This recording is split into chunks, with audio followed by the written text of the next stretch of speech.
Fakta baru terungkap bahwa surat penyidikan dari Kejaksaan Agung pengusutan kasus korupsi importasi gula di Kementerian Perdagangan untuk periode tahun 2015 hingga tahun 2023. Padahal Tom Lembong hanya menjabat sebagai Menteri Perdagangan tahun 2015 hingga tahun 2016. Kita akan membahasnya bersama dengan kuasa hukum Tom Lembong, Ari Yusuf Amir, Ketua Komisi Kejaksaan Profesor Pujiono Suwadi, Pakar Hukum Pidana Profesor Jamin Ginting, serta Guru Besar Fakultas Pertanian IPB Profesor Dwi Andrea Santosa. Bapak-bapak selamat malam. Malam Mas Lur. Baik. Saya ingin langsung bertanya ke Pak Ari Yusuf. Pak Ari Yusuf, poin-poin penting pra-peradilan yang diajukan itu apa saja Pak Ari? Boleh disegarkan lagi kita. Oke, baiklah, terima kasih Mas. Jadi tadi kami sudah mengajukan mendaftarkan pra-peradilan dan sudah ditetapkan sidangnya. Jadi dalam poin-poin pentingnya kita ada dua hal penting, bahwa kami mempermasalahkan penetapan sebagai tersangka, ya, di situ kami uraikan, ada banyak poin di sana. Lalu yang kedua mempermasalahkan tentang penahanan.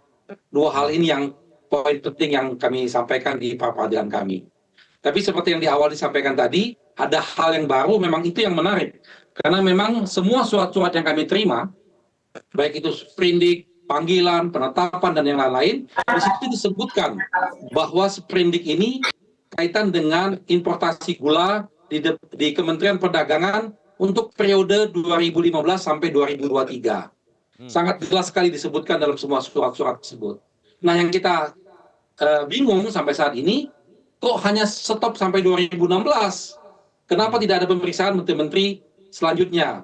Kalau memang ini perintahnya untuk di Kementerian Perdagangan sampai 2023. Lalu belum ada pemeriksaan itu, lalu sudah terburu-buru menetapkan Pak Tom Lembong sebagai tersangka dan melakukan penahanan. Nah, ini juga kita permasalahkan dalam proses di pra-peradilan nanti. Termasuk itu juga ketika Pak Tom Lembong diberikan penasihat hukum oleh Kejaksaan.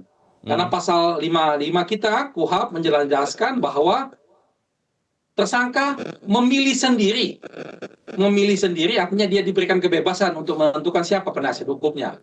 Bukan dia tidak bisa menghubungi penasihat hukumnya, lalu Kejaksaan menunjuk penasihat hukum yang ditunjuk oleh Kejaksaan. Sehingga proses-proses ini banyak sekali yang ganjil, terutama tentang penetapan sebagai tersangka. Di situ jelas disebutkan tentang adanya dua alat bukti yang minimal dua alat bukti yang cukup untuk menetapkan sebagai tersangka. Dan alat bukti itu unsur-unsurnya harus dijelaskan di sana. Setiap unsur-unsur itu memiliki dua alat bukti tersebut.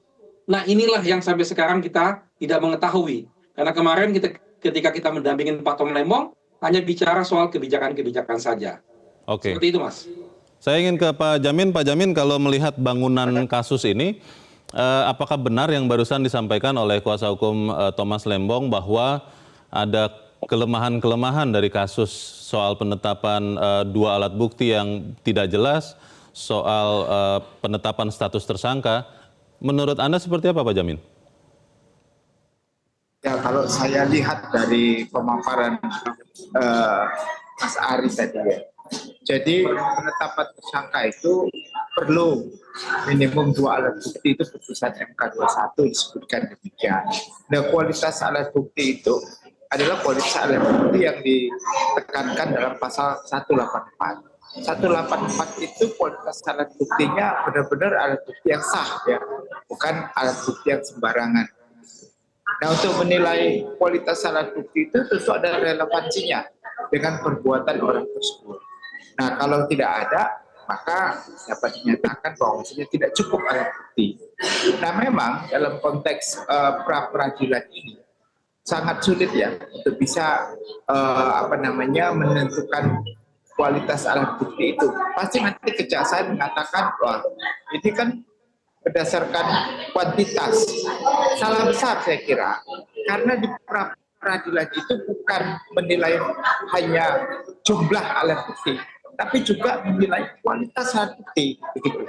Kenapa? Karena ini sudah lari ke pasal 184.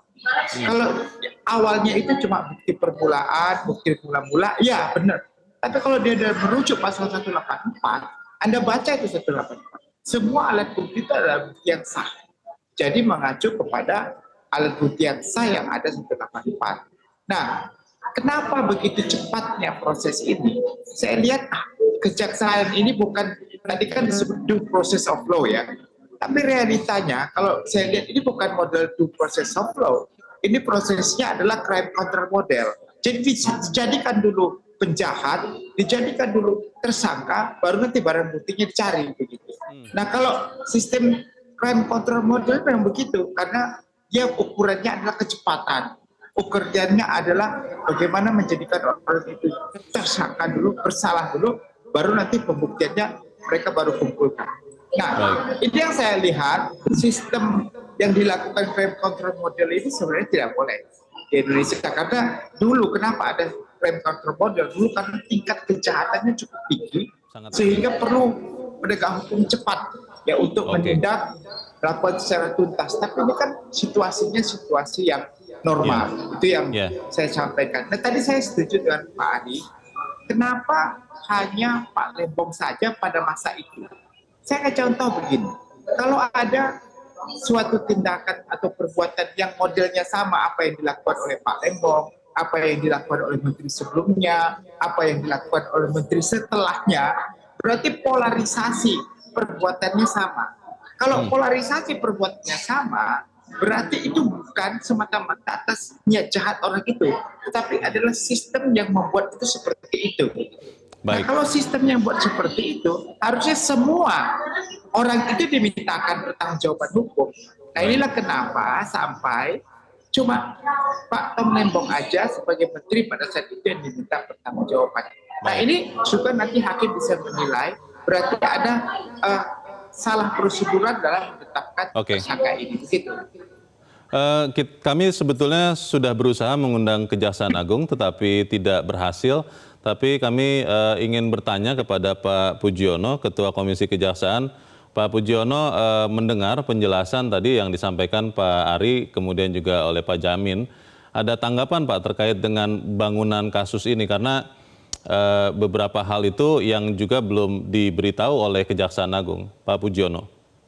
Ya, terima kasih Pak Leonard yang saya hormati, kawan-kawan semuanya. Jadi pertama, kegelisahan yang disampaikan oleh Mas Ari, yang disampaikan oleh Prof. Jamin Ginting, itu juga sama yang seperti kita rasakan. Hanya kemudian kan yang batasan yang mungkin berbeda adalah soal persepsi yang kemudian dibangun. Kalau bangunan persepsi yang kemudian Mas Ari bangun adalah, ya memang itu koridornya yang harus Mas Ari bangun, bahwa ini penuh ketidakpercayaan, dan itu bagian dari check balancing dalam sistem penegakan hukum kita, bahwa memang harus ada memang diberi fasilitas kanalisasi pra-peradilan untuk mengontrol ya mungkin kesewenang-wenangan dalam tanda kutip, dianggap kesewenang-wenangan dalam tanda kutip yang dilakukan oleh aparat penegak hukum. Itu bagian dari check balancing.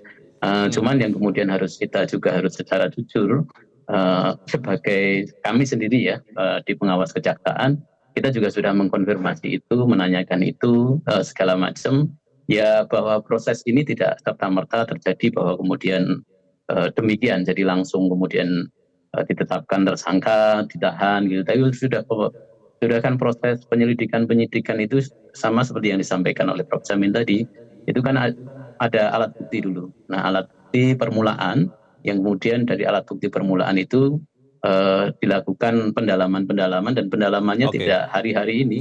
Ya memang bacaan kita karena munculnya juga baru hari-hari ini, sehingga seolah-olah ini memang baru hari-hari ini. Tapi itu sudah dilakukan ya sekitar setahunan yang lalu, proses itu sudah dilakukan sehingga tidak serta-merta. Tapi kan memang kita juga tanyakan bahwa ini challengeable, artinya challengeable itu ada proses nanti pra-peradilan. Ya itu sudah bagian yang memang strategi yang memang sudah disiapkan, dan kita sampaikan bahwa ini harus murni dalam koridor penegakan hukum. Pak Jampitsus, Pak Dirdik, jangan sampai kemudian ini prosesnya hanya kemudian karena dorongan bahwa ini soal politis dan segala macam begitu. Nah, ini yang mungkin positioning berbedanya begitu. Kita kalau di kita hal-hal yang seperti itu kita sudah ingatkan, tapi kalau bagian dari strategi penyidikan, strategi penindakan, ya ada batasan-batasan yang ini kita anggap strategi. mereka kita juga sudah sampaikan. Nah, terus yang kemudian kedua juga kita sampaikan bahwa kalau kemudian kita juga dorong apa yang kemudian disampaikan dalam proses pemberitahuan yang disampaikan oleh kepada Mas Ari tadi, bahwa ini soal importasi dari 2015 sampai 2023 dan nanti terbuka juga kemungkinan untuk pemeriksaan menteri-menteri sesudahnya. Hanya kemudian alat bukti yang saat ini ditemukan yang dianggap cukup oleh kejaksaan baru kemudian ada di Pak Tom Lembong. Dengan proses berikutnya pasti akan juga dilakukan. Jadi Pak Pujiono, Komisi Kejaksaan sampai sekarang menilai yang dilakukan oleh Kejaksaan Agung sudah benar? Menurut saya dalam koridor penegakan hukum masih wajar, dan apa yang dilakukan oleh Mas Ari itu bagian dari hak yang menurut kita juga harus dorong. Bahwa itu bagian dari kontrol perlindungan terhadap tersangka juga kan, bahwa proses kanalisasi melalui pra peradilan itu diperbolehkan. Dan kita juga dorong saja bahwa nanti tinggalkan dua alat bukti yang cukup plus kan keyakinan hakim. Tinggalkan di soal keyakinan hakim itu apakah kemudian alat bukti yang disampaikan oleh teman-teman penyidik kejaksaan itu dianggap meyakinkan atau kemudian sebaliknya. Nah, itu bagian dari proses check balances. Kita dorong, nggak ada masalah dua-duanya. Prof. Dwi Andreas Santosa, satu yang menjadi dasar dari semua kasus ini adalah soal impor gulanya. Salah satu yang dinyatakan Kejaksaan Agung adalah kenapa seorang Menteri Perdagangan Thomas Lembong tahun 2015 hingga 2016 tetap memberikan izin impor gula pada saat kondisi saat itu menurut Kejaksaan Agung surplus. Saya ingin mengkonfirmasi ulang lagi Pak Dwi Andreas, ini sebetulnya memang benar surplus atau seperti apa? Karena kalau dilihat 2015 sampai 2023 itu dalam surat yang diberikan Kejaksaan Agung, sekian Menteri Perdagangan juga tetap mengimpor gula. Bagaimana Prof. Dwi Andreas? Ya, harus diingat impor gula saat ini ya, ketergantungan impor gula kita itu kira-kira 70%, Mas. Jadi 70% dari total yang kita butuhkan, yang kita konsumsi. Kenapa demikian? Pertumbuhan industri makanan minuman itu antara 5-7%. Lalu kemudian pertumbuhan penduduk 1,2%. Jadi bisa dibayangkan, pasti konsumsi gula akan terus mengalami peningkatan dan pasti impor gula juga akan mengalami peningkatan. Lalu kita flashback ke tahun 2014-2015. Apakah betul pada saat itu terjadi surplus? Saya hanya melihat data yang saya dapatkan dari Kementerian Pertanian, kan? Produksi tahun 2014, produksi gula kita ya, itu 2,58 juta ton. Produksi tahun 2015, 2,50 juta ton, berarti turun memang produksi tahun 2015. Lalu 2016 turun lagi ke 2,20 juta ton. Nah, 2017 turun lagi menjadi 2,12. Jadi ada tren penurunan produksi gula nasional kita pada periode-periode tersebut. Dan mengapa tahun 2015 itu turun? Kalau di sini ingat, tahun 2015 kita mengalami peristiwa El Nino. Kemarau berkepanjangan. Dan biasanya selama El Nino, produksi memang turun. Tidak hanya gula, padi juga pasti turun. Jagung pasti turun ketika terjadi El Nino. Nah, lalu kita lihat lagi terkait dengan stok gula. Stok gula di akhir tahun 2015 itu hanya 816.000 ton. Stok gula di akhir tahun 2015 itu turun dari 1,2 juta ton di tahun sebelumnya. Jadi pernyataan bahwa terjadi surplus ini memang sangat diragukan. Dan itu kemudian tercermin di mana? Tercermin di harga. Jadi harga gula di Januari 2015 itu masih 11.200 ya, tepatnya sih 11.166. Lalu kemudian di bulan Juni sudah mulai naik ke 13.000, kenaikannya cukup tinggi 13.400. Lalu di tahun 2016 naik lagi sampai ke 16.000. Bisa dibayangkan dari 11.000 ke 16.000, kenaikan yang begitu tinggi. Dan kenaikan sebagaimana ilmu ekonomi biasa kan karena masalah supply and demand kan ya. Berarti ada masalah di stok tersebut. Jadi begitu kenapa mungkin diputuskan di bulan Januari 2016 karena stok akhir tahun itu turun tajam dari 1,2 ke sekitar 800-an. Dan harus diingat konsumsi gula kita itu sekitar 230-an ribu per bulan. Jadi itu akan habis di bulan April stok tersebut.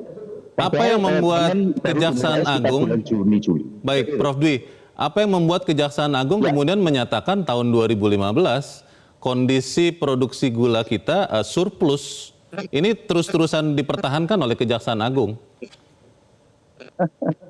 Bagaimana, Saya tahu, Mas. Saya hanya melihat data dan saya tidak ingin mengomentari lebih lanjut. Apalagi kalau terkait masalah hukum dan sebagainya. Saya hanya Baik. membaca data. Ada tiga Baik. data penting yang bisa kita gunakan. Data produksi yang tadi sudah saya tunjukkan. Sejak tahun 2014 turun terus sampai tahun 2017. Itu turun Oke. terus. Sehingga tahun 2017 justru impor kita luar biasa besar. 5,13 juta ton tahun 2017. Baik. Karena apa? Ya karena itu penurunan produksi terus-menerus. Dan Ya. kita sejak 2017 menjadi importer gula terbesar di dunia. Sejak tahun 2017 bisa dibayangkan. Dan Baik, itu yang baik. terjadi. Saya hanya bicara Ya. fakta, bicara data yang ada. Saya Oke. kurang tahu persis Kejaksaan Agung menggunakan data yang mana. Terima Itu, Mas kasih Yul. Prof. Dwi Andreas. Saya nanti ingin ke Pak Ari Yusuf. Pra-peradilan yang sudah didaftarkan, kalau tidak salah tadi dikatakan akan mulai disidangkan 18 November, Senin 2 pekan lagi. Seberapa yakin Anda bahwa Anda akan menang? Tapi kita harus jeda dahulu, Bapak-Bapak dan pemirsa tetaplah bersama kami. Prime Time News segera kembali. Jelajahi cara baru mendapatkan informasi. Download Metro TV Extend sekarang.